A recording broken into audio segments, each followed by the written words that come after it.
Obama was like a pretty face to put on imperialism and at home and overseas. And it's just, that's one of the things. It's been so hard to talk about that in the Black community. It's getting a little bit easier now, but like it's almost like, I believe it was Do the Right Thing. They talked about this. I forgot what film it was. Oh but, yeah, that's Spike Lee, right? That's classic. Yeah, Spike Lee's one of my favorite, even though he's a full shit lib now. He was one of my favorite filmmakers. He done went full shit lib. He's fucking waving Ukrainian flags and shit. Like, like Spike Lee just went down the toilet. But they described how, like, if you go to like a Black grandma's house, they literally have Jesus, Martin Luther King, and John F. Kennedy on their wall. And I would say, like, for a while Obama was there, but then grandma started looking like, I don't know if I want to put him up there anymore. Ooh, wow. Yeah, well, what I like about Spike Lee movies is, they start out kind of slow, like Do the Right Thing, Malcolm X. It takes a while to get into it. Like the first hour of the movie, you're kind of like, what's he getting at? But then once the plot starts going, it starts moving very quickly. You know what I'm saying? Like if you watch Malcolm X, until he goes to prison, the movie is kind of like, you're like, what am I watching here? It's just this guy and he's got a white girlfriend and they're doing drugs and, something like that. And Do the Right Thing too. You're like, there's a pizza shop. What's going on here? But then about an hour into the movie, suddenly the energy gets going. And that's one thing I like about Spike Lee's films is it, and that they're more artistically done. I think, they're the filmmaking style it's not typical. It's more, it's more aesthetical, I think. But, there's a great, go on.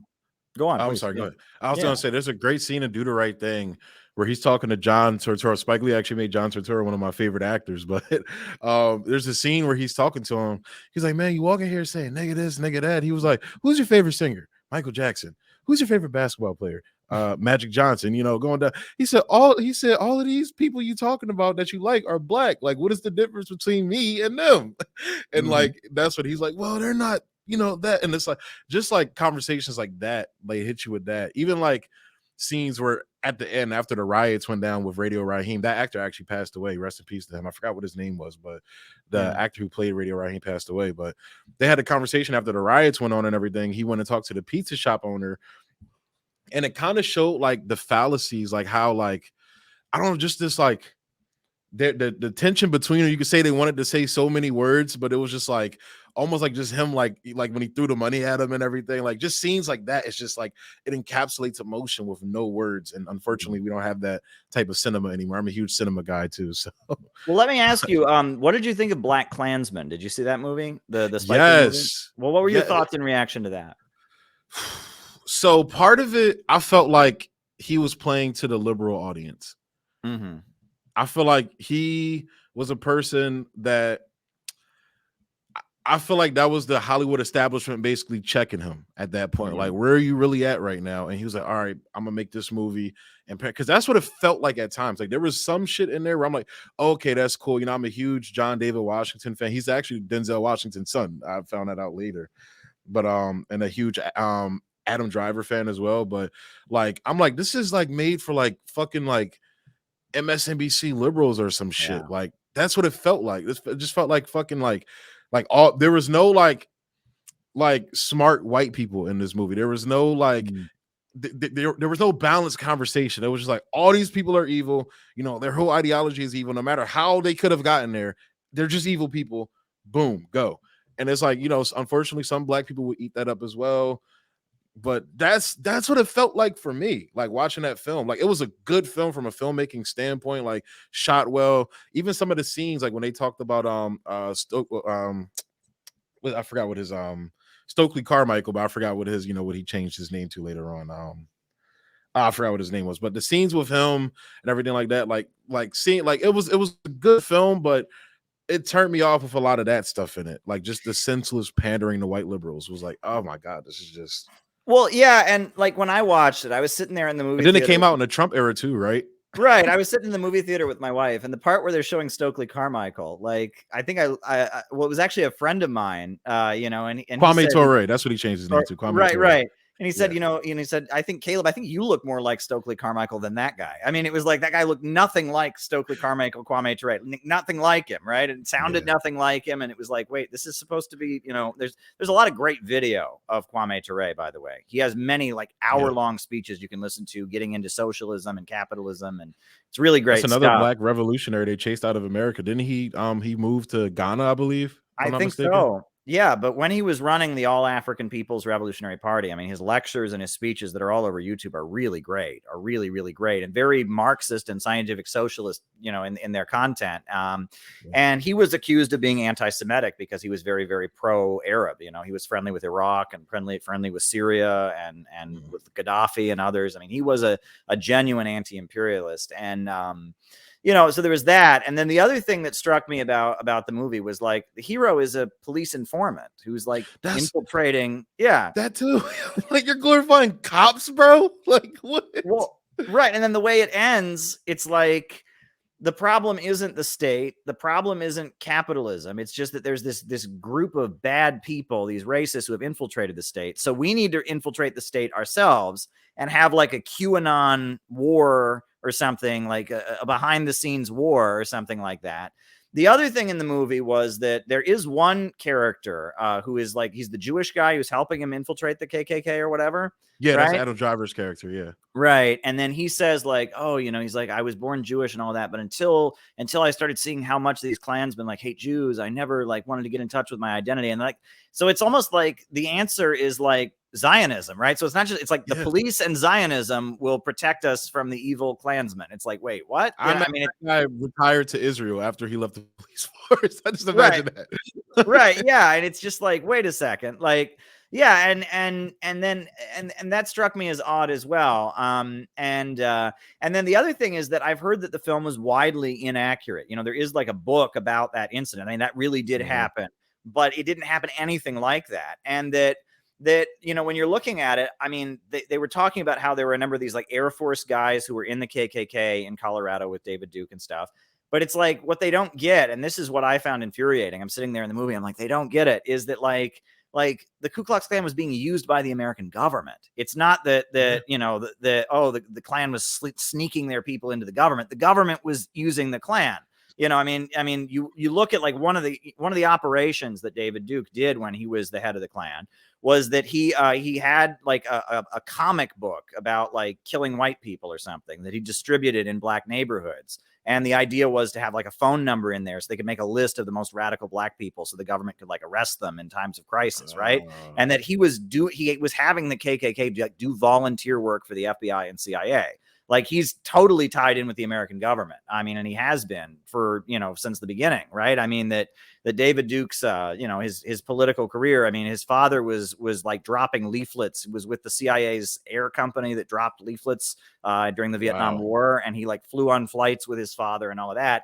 And it makes it sound like, well, the American government's just fine. There's these Klansmen who infiltrated. And it's like, no, like the point is that like government people were working with David Duke to use the Klan for things like 1979, around the same time that happened in Colorado, the Klan in North Carolina murdered 5 communists in Greensboro. And we later found out that a couple of the Klansmen who were in the car were actually agents of the FBI, right? That helped them murder the 5 communists in Greensboro, North Carolina. And that those kind of groups are used by the government to kind of do their dirty work, and they're infiltrated, and that I mean, the film was just kind of missing the point. It was well shot, though, I will say. Like towards the end, like the scene where like the car has like blown up, right? Yeah. And then like he's being arrested by the police, even though he's a police officer himself. And like, the music's playing. It's like, it's Spike Lee. He's a really skilled filmmaker. But yeah, that film, and then the way it ended, where it was just kind of like, well, we just need to get into the government, and it was like kind of missing the point. And white liberals loved it, I'm sure. I mean, absolutely. It's the same thing with like Woman King, which I refuse to go see because of the history, behind that and everything. What's it's this? like, I don't know about this. This was the film that recently, it was like a hot topic online. So Hollywood decided to make a movie about a group of black female slavers, basically from the Dahomey tribe. It had Viola Davis in it and a couple other prominent black women. But wow. yeah, Yeah, so the Dahomey tribe, so the history with that, so you had one side on the right basically saying, oh, look, this is a movie about slavers, which is why we shouldn't have conversations about reparations for Africans because they enslaved each other. Like, it was that narrative going on Wow. one side, then on the left side, it was like, no, you guys are just misogynists, you don't like black women. And then I'm sitting here in the middle, I'm like, no, the history of the Dahomey tribe is very nuanced. It's heavily rooted in colonialism, which is one thing. Like, so but the history is, very nuanced and things like that. But that was a big political thing going on. But basically, you have a bunch of white Hollywood liberals crafting films for black people. And unfortunately, some black people are falling for it, like, going out to see it and things like that.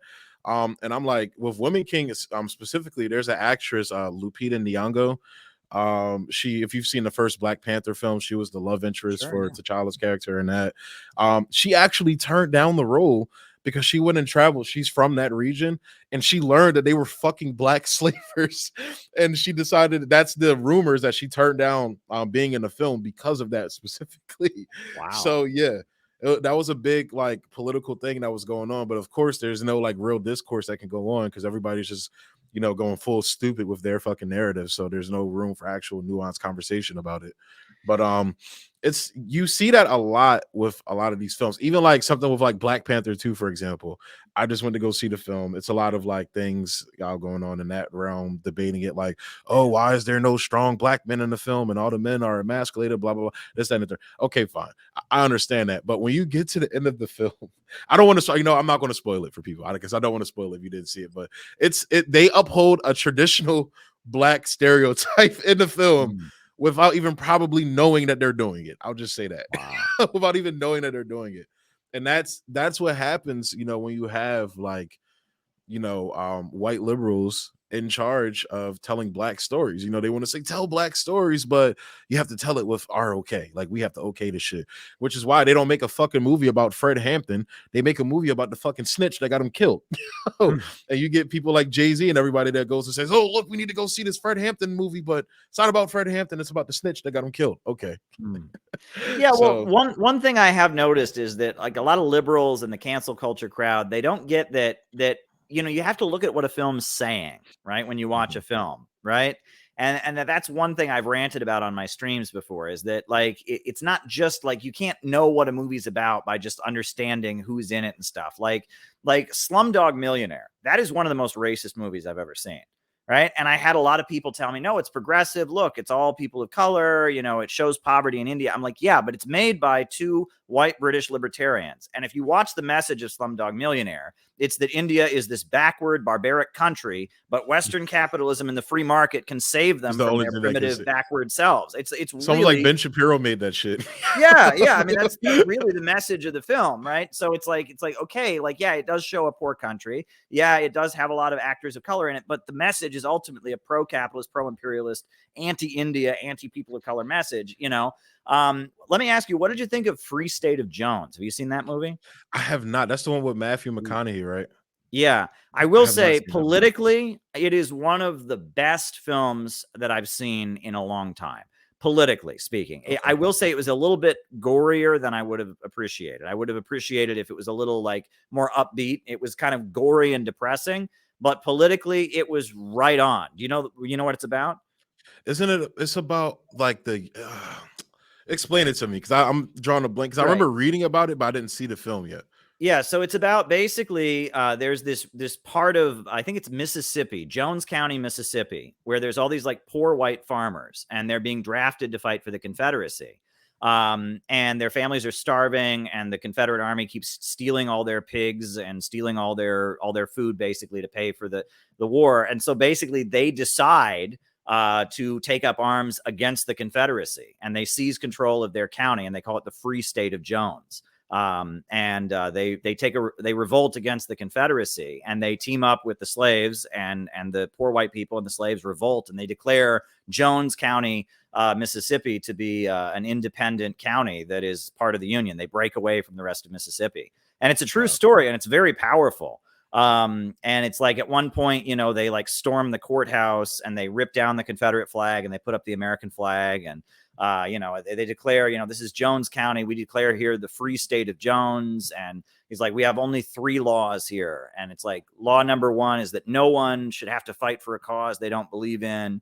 Law number 2 is that no one can get rich by making somebody else poor. And rule number 3 is that anyone who walks on 2 feet is a man and has the rights of a man, or something like that. It's a very exciting film, you know, and it shows the horrors of the Confederacy and how awful the Confederacy was.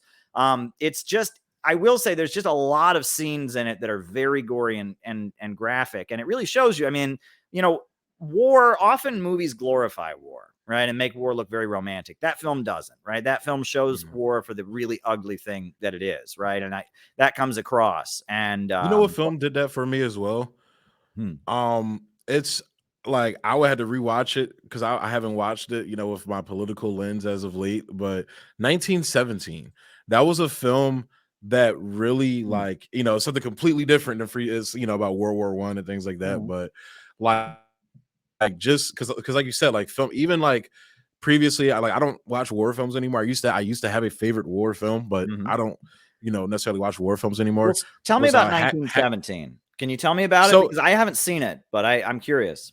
Yeah, it's about it starts off, it's about 2 soldiers that basically have this mission of notifying a general about some like trap that the Germans were planning for them or something. So they have to basically like like journey across like basically enemy territory to deliver this message to the barracks where this general is and things like that. So and you just, it follows them on their journey, but it's one of those films that show you like the real like effects that it has on, you know, the populace, the soldiers fighting the war and things like that. It was a very fascinating film.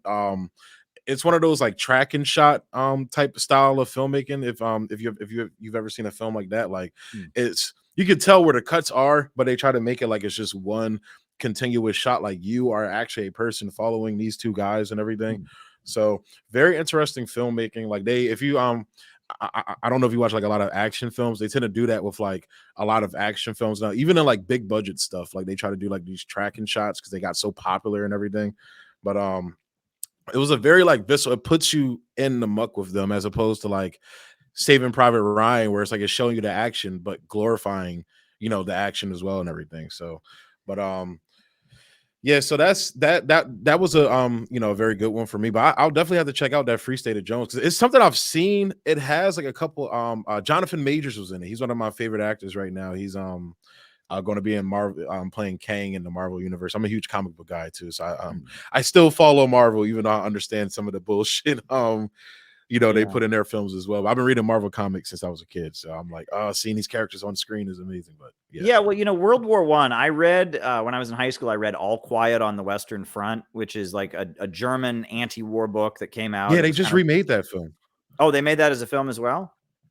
Yeah, so there was an old one from like the 70s, I believe, or 80s that I watched in high school, Yeah. and they just remade it on Netflix, if I'm not mistaken. Oh, okay. Yeah, well, I read the book in high school. I mean, it's very compelling. It shows how ugly World War I was. And, you know, the family story I always heard was that, you know, my grandparents, you know, they were during World War II, they were alive. And my grandparents on my dad's side of the family, they're from Missouri. And like one story that struck me was that, when Pearl Harbor happened to launch World War II, you know, my grandmother would tell the story of like she was a high school student. She was like a senior in high school or whatever. And the principal was a veteran of World War I. So he called everyone to the gym to tell them about Pearl Harbor and how basically a new war was coming with Japan. And he had like horrendous PTSD from World War I. So he like broke down crying, you know, and like, I mean, he was having like really intense PTSD because he'd been in the trenches. And that was just an awful, awful experience. And to think that this, you know, high school full of kids, they're all going to go experience what he experienced. That was like a huge, huge, awful experience for him to go through, you know, and that, you know, I mean, World War I, you see about like the senseless wasting of human life, you know, like the Battle of the Somme, it was something like hundreds of thousands of people just dying, just lives just being thrown away. So that the colonial powers could fight over which section of the world they could get their control over. But another funny thing is that, you know, I'm from this little town in Ohio, and was settled by Mennonites. Almost everyone I went to school with had like a German last name, you know. Okay. I had a teacher, Miss Hines. I had another teacher, Mrs. Schumacher. I had another teacher, Miss Preising. You know, it's like everyone had these German last names. But my town, you could take French or Spanish in high school. And the reason for that was during World War I, they had passed a city law that it is illegal to teach the German language within the city limits of Orville, Ohio.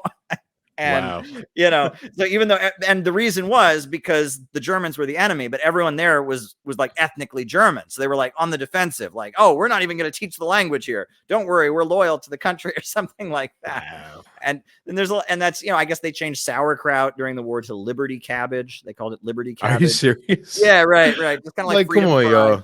Yeah. And Liberty cabbage. And then I also heard that there was a town in Missouri during World War II, and it was called Japan.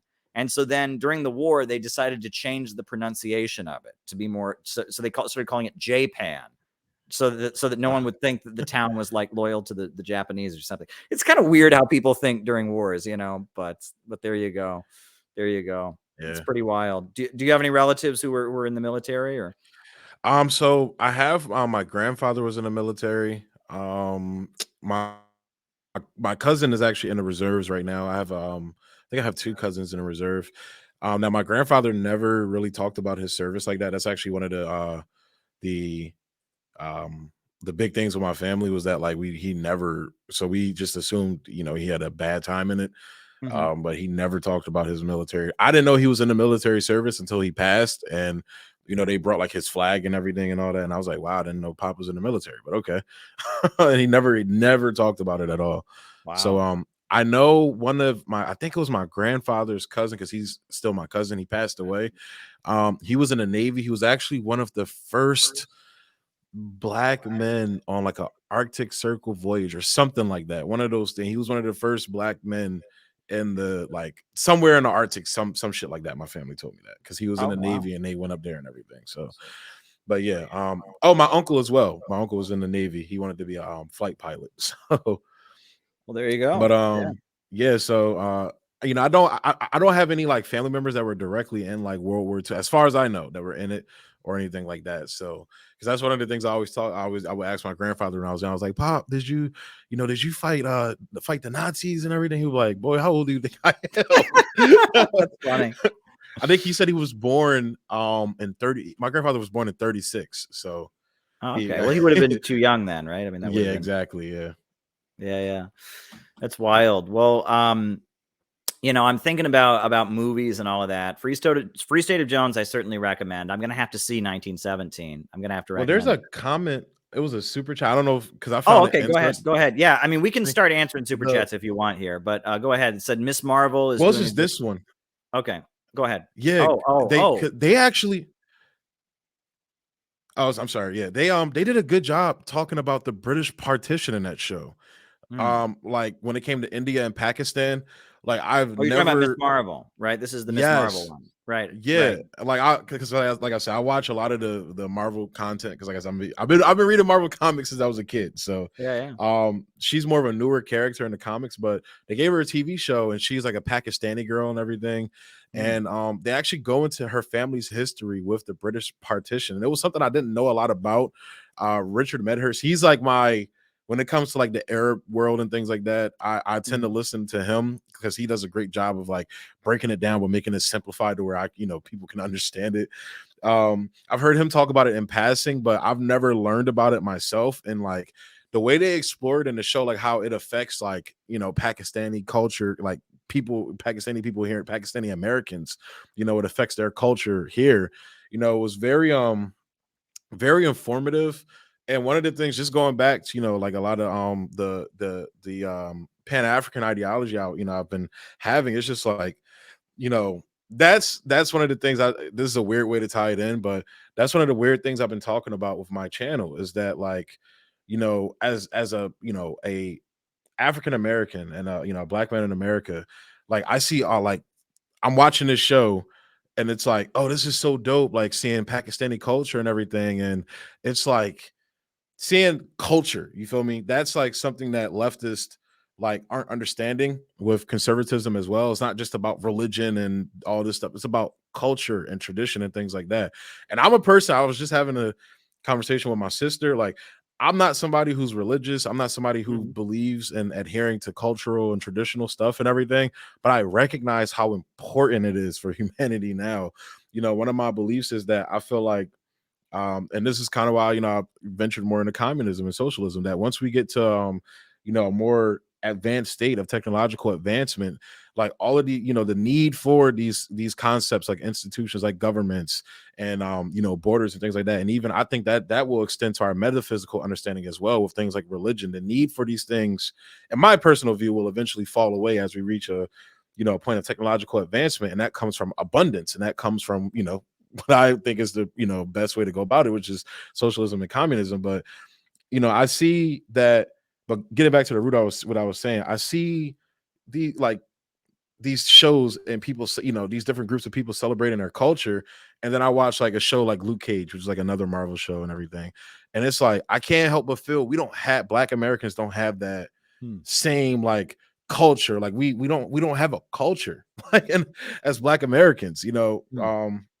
my like we did at one point. My grandfather always, he talked about his family, like he grew up around his family and things like that. But it was almost like, as time went on, and this is kind of like what I feel like some people like in the left are afraid to talk about with the Black community. Hmm. But it's like other like I'm just gonna say I feel like other groups, and I'm not trying to ostracize other groups, but it seems like other groups are allowed to have bask in their culture and enjoy their culture, and like when I say having cultural sovereignty over their culture, except for Black Americans. Like Hmm. we have our culture force fed on us. Like right now, they're teaching our women to be like Cardi B and Hmm. all of these like rappers and everything like that. These female rappers out here now, they're teaching our men to be, like their favorite rapper or ball player. Culturally, they're teaching Black men like the only way that you can, make it out is, being a ball player or whatever. And it's like, just that type that like we don't have that sovereignty that like other people have. And that was one of the things I saw when watching Miss Marvel as well. So watching them attack the British partition in the way that they did, but also looking at how like juxtaposed to that, it's like you don't necessarily see that in Black Panther is another one, for example. Like there's a YouTuber, he calls himself a bread tuber, but Mhm. he's called FD Signifier. He's a Black guy. He has a fairly large channel. He did Yeah. a breakdown of the Black Panther film, and he said literally two things at the end of the film really struck him. It was like he said he enjoyed it up to that point, except for like how they made basically like the Killmonger character, like somehow they made the revolutionary the fucking bad guy. But Right. how like at the end, so T'Challa learns all these things, how his previous ancestors, fucked over the Black diaspora around the world and things like that, and seeing like Killmonger's perspective. And his thing, two of the things, but the first thing he says we need to do, all right, we're going to build a public library in the hood. It's like, oh, yep, like nobody's ever done that before. Thanks, bro. Richard Nixon Right. did that shit. Thanks, bro. Like, you're going to build a fucking Nixon library for Wakanda. Thanks, bro. But Yeah. then what really hit me more was how they tried to parallel the his I think his name was Lumumba, if I'm not mistaken. He was the African leader that they took out in the Congo, I believe. Yeah. Right. They basically bastardized this guy's speech by Lumumba's speech. His famous Hmm. speech that he gave was about, throwing off our colonial oppressors and, asserting our economic, cultural, our sovereignty, asserting that. And they bastardized that by having this fictional leader of Wakanda go on and basically say, all right, because I like this white CIA guy, we're going to open Wakanda up to all of you guys, technology for everybody. And it's Hmm. like, wow, that's just like, wow. And it's like, that's what we get, I feel like Black people get in films, but you have this like cherishment of, other cultures and things like that when it comes. And I'm sure that, those groups have their things they have to, their, disparages, some criticisms they have of that. But from my perspective, I can't help but view like we like Black people always have to sacrifice cultural sovereignty and being revolutionaries in films. We always have to sacrifice that, Hmm. but you don't necessarily see that with other groups. And that's kind of what's been bugging me about Hollywood lately, amongst other things. That's like on the lower half of the totem pole when it comes to Hollywood that I'm bugged by. But as a film fan, and as a political person as well, like that stuff is intersecting more recently. Like I feel like that is something that's, it's kind of an uncomfortable conversation to have too, because it's like, I'm not trying to shit on other people. I'm not trying to say that, other people are like, whatever, but like this is what I'm seeing. Like, know. Yeah, So well, I went to see Black Panther. And at the time I went to see it, like I remember that it was a big deal that it came out, because it's like, people have pointed out that the superheroes are always white and that this is a really big deal. This film is being made. So my wife and I went to see it, and I watched it, and it was a very entertaining film. I mean, it was a good film, but I had the concern that you mentioned, which is that, it seemed like the revolutionary was the bad guy, was the villain, right? The other thing that stood out to me was that, and this was I came pointed out that out, movie liking Killmonger. That was my favorite character in the film, was Killmonger. right? Of And his there's something to be revolutionary said for that. aspect. Often, audiences will sympathize with the villain. Like you can kind of sympathize with the villain, but at the same time, like, I mean, it was kind of saying that people who talk this way are not good. Like that was kind of what they were saying in the film. The other thing that people noticed, they thought was something was a little bit off, was that, Wakanda is supposed to be this highly advanced technological civilization and all of this. So why do they have this barbaric fighting ritual to determine who gets to be king or whatever? Right? Like, like that people looked at that and they're like, wait, what's going on here? Right? It's like Well, this. I think that actually goes in line. I believe you actually talked about this in a stream before. Like Okay. it's kind of like, you got to imagine, like when you look at like technological development in a linear fashion, so from like point A to point B, I feel like Wakanda is at that middle point where they're still holding on, because that was Okay. kind of Shuri's aspect. They actually highlight that in the second film as well.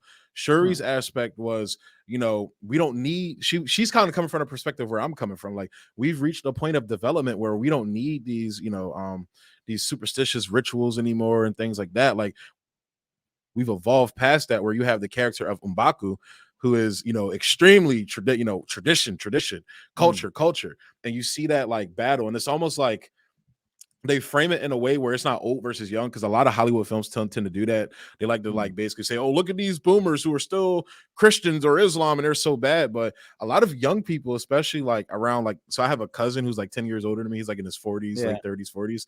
A lot of those people are very, like, that age group are very religious people. So it's not just old people, it's young people too. So that kind of like battle between, I feel like that's kind of where Wakanda is, because I feel like they're in that, like, almost at that middle point, because there's so much more. Like if you actually like look at the scientific stuff, like, and it's crazy. So Marvel actually did this expo where they talked about the science behind a lot of their like films and everything, and they talked about like, oh, the shit we showed you in the films, what you could do with vibranium. There's way more shit that you could do. The Wakandans just did it in this way, so there's way more stuff that you could do with it. So I just look at it as like let's say like Iran or a country like that, if they discover like nuclear fusion or some shit tomorrow, that's their point A. Like they're still going to hold on to those Islamic values and traditions, I think, for a long time, until they, I would say, near towards the end of, not the end, but like, like more further Sure. along than like the halfway mark of development for a civilization and society. Yeah, and another thing that struck me is, it's like, so I watched the film, and the film was pretty, I mean, it was pretty clear that, the power mad revolutionary was the villain. The heroes are coming together to bring peace to the world and all of that. But I couldn't get over like the number of like, people that are in my sphere, like people I went to high school with and all of that were like doing this whole like stupid performative, like, I'm offended they made a movie called Black Panther. And I was just like, are Oh you yeah, kidding yeah. me? And they're like, oh my God, what if they made a movie called Ku Klux Klan or so? That's not what the Black Panthers were. Like, shut up, please. There was a lot of that. I saw that. And like, I saw there were posts going around, like fake posts, like claiming that, people were beaten up as they left the theater or something. And, it was like, and it's like, it just shows you that there's a certain strand of people, in white America that are just so determined to like somehow be the victim. You know what I'm saying? Like somehow that they're the victim. And it was just, that was just like, I was like, I saw the movie. I'm like, this movie is like, they believed the movie was like the most radical anti-white thing they'd ever seen or something. I'm like, did you see the movie? Like, that's not what it is or something. And I was just like utterly blown away to see people acting that way. But this is a super chat. The only serious black male figure in the Disney Star Wars is Andor, and that's a British production. Pretty much the only one in all of Disney now. What do you say about that? Yes, I'm a huge Star Wars fan. The original trilogy. Sorry for sequel trilogy people. The sequels are trash, and the Mm, prequels as well. Sorry to ruin that for those people. I'm an original trilogy guy. You know, even though mhm, I never thought in my lifetime though I would see Luke Skywalker cheering on Nazis, but that's the timeline we're in now. But Andor is actually like one of the like so the TV show stuff has been really great, like The Mandalorian. They dive into like this like Dirty Dozen, the good, the bad, and the ugly Western vibe with The Mandalorian. I'm a huge fan of those old the Dollars trilogy. Like my grandfather fucking loved Clint Eastwood. So that was like I was grew up watching nothing but Clint Eastwood westerns and everything. And mm, seeing that vibe in the Star Wars universe is so amazing. But Andor is one, like it's weird. So I've only seen the first 3 episodes because I've been working a lot recently, and I want to get caught up on it. But from what I saw, like they're going with almost like this is how it's like showing you the building of the rebellion, you know, how they started to, you know, basically rebel against the empire. And like they're pulling like a lot of like historical type of things from it, how like, oh, like rebellions aren't just these like, you know, ideologically driven people. They're pulling people from different walks of life, and the ideology comes later. Like Andor himself, you see, he was just like some like scrap worker or some shit like that who was kind of a fiend in some ways worse than Han Solo. You know, mm, that was what Han Solo was. Han Solo was a fiend, which is why it's so important that this is a joke, but a Star Wars argument. Han shot first. And, you know, that's the whole reason they wanted to build this scoundrel element of Han Solo. Well, it's even more with that with Andor, and to see where he's at now to where he, you know, goes to. And Rogue One, that was a film they did back in 2016. This the Andor story takes place before that film. If you've seen Rogue One, you know what happens to him in that film. But mm, seeing him go from this guy who only cares about himself, the individual, so that's why I want to read more, you know, or not read more, but watch more, because it seems like they're going into this like collective nature to rebel against empires. But of course, within Hollywood, there's always bullshit within that. They always throw in some, you know, liberal nonsense or some capitalist nonsense or whatever. So, you know, I got to watch more to see, you know, exactly what they're saying, you know, the actual visual language that's coming across in the show. But yeah, like a lot of the like they tend to really like emasculate male characters now. And mm, I'm not one of these mm, like people online yelling, you know, feminism's horrible or anything like that. Even though I do have on my Twitter right now as a troll, like you know, feminism's evil or whatever. But you know, like they don't understand how to like build up like strong female characters or strong, you know, black characters or whatever characters without destroying other white characters. You feel me?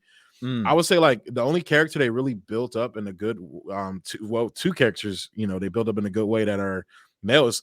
T'Challa was one, even though the political stuff aside, T'Challa was one where he's basically around all women, but you mm, still under you like he still asserts his masculinity, but not in a way, you know, that's, you know, detrimental or anything like that. But it's Steve Rogers and Tony Stark. You know, mm, you have Tony Stark who started out as a scumbag in the first Iron Man movie, and you saw this is a guy that was willing to sacrifice himself for, you know, the people he loved in the entire universe. And somebody like Steve Rogers, I think the Captain America films get a bad rep. I mm, understand that, you know, there's CIA propaganda elements in there, but when you look at like the journey of Steve Rogers is going through what a lot of MAGA people are going through right now. This is a mm, guy who fought in World War II, was a flag waver. He did everything he had to do for his country just to come back and realize, oh shit, Shield, these motherfuckers, the basically the CIA in our universe, they on some bullshit. They're not trying to uphold people's freedom. They're trying to strip it away from you. I can't fuck mm, with the government anymore. And it got to the point where it was like, you know, and Infinity War, you know, he completely like just disavowed the government. That was the whole point of him stripping the flag off his costume and everything. So it's like I mm, think people really, especially like people in like the communist and socialist circles, need to really reevaluate like that journey of, you know, Chris Evans's and then the actor Chris Evans, he killed that role. Like I grew up on Chris Evans playing the Human Torch and everything. Like he was basically like, oh, I'm the teenage heartthrob guy and everything. I was always the comedic guy, and then he comes and just knocks it out the park. So, All right. but Well, we have a lot of super chats to get to, so I'm writing them down, and we'll go through them. Um, okay, uh, but let me just ask you before we get to that. and I'm writing it down, Alexander, so don't worry. Let me ask you, you mentioned that you like Clint Eastwood. You watched a lot of Clint Eastwood Westerns. What did you think of The Good, the Bad, and the Ugly? That's actually one that's fairly like ingrained in my mind. Like I've rewatched it recently, Mm-hmm. and it's like I really like the character of Tuco so much. Like, because on the surface, he looks like he's the comedic guy, he's there for the comedic humor, but the scene, I mean, this film's been out since like fucking like 60s and 70s, so spoiler alert, I guess. But the scene where he goes to the monastery and you find out that like that's actually his brother and he turned to a life of crime. This is where it ties into politics because of the economic circumstances of his family. That is the reason why he turned to crime in the first place. So seeing that relationship, a dynamic between him and the priest who turns out to be his brother, that was a very interesting thing they did in that film.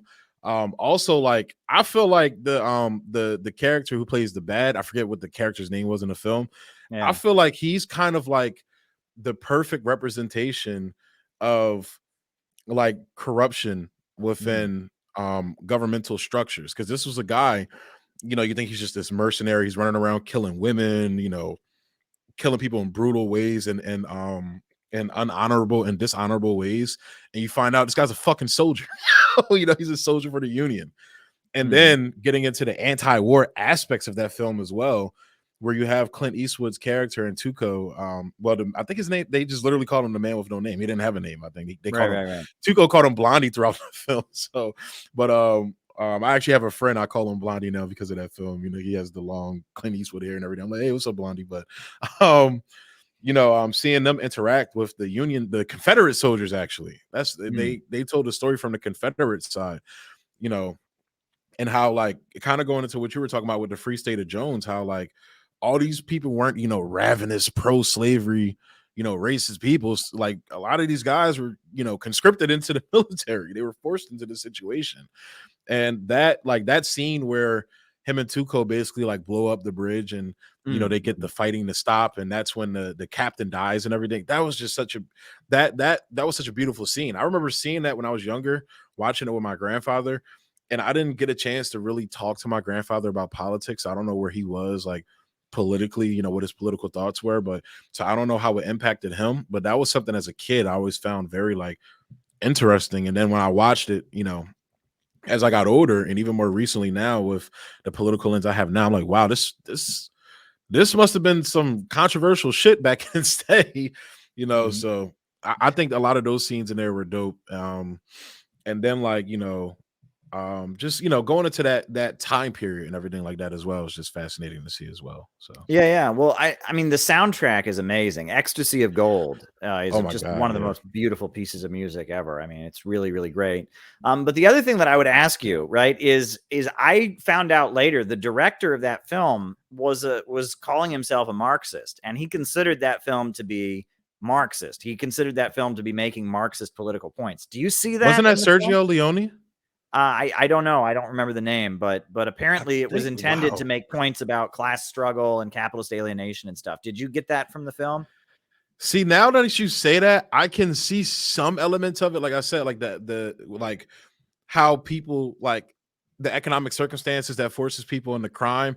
I think that's a very like, conversation that's applicable to now, especially like I've been having debates with people about like sex work and things like that. And, the true Marxist what the Marxist stance is supposed to be on it, but like why people turn, to these different types of lifestyles and how Marxists and, communists are supposed to, help people rise above that. But from that element, I can kind of see it, but you know how like I feel like a lot of Hollywood people just say say shit though. Like they'll be like, oh, this like I would have to read more about it because I didn't know that he said that. I would have to read more about it. Yeah, well, I mean, when I look at it, I don't see like real Marxism, like the workers rising up against the bosses and socialism. What I see is kind of Frankfurt School, 1970s, cultural. It's about alienation. It's about kind of vaguely talking about injustice, kind of cynically looking at institutions, seeing the military isn't as great as it would be, the church isn't as great as it would be, but I mean, but and that kind of, I see it as Marxist in that light, but I don't see it as like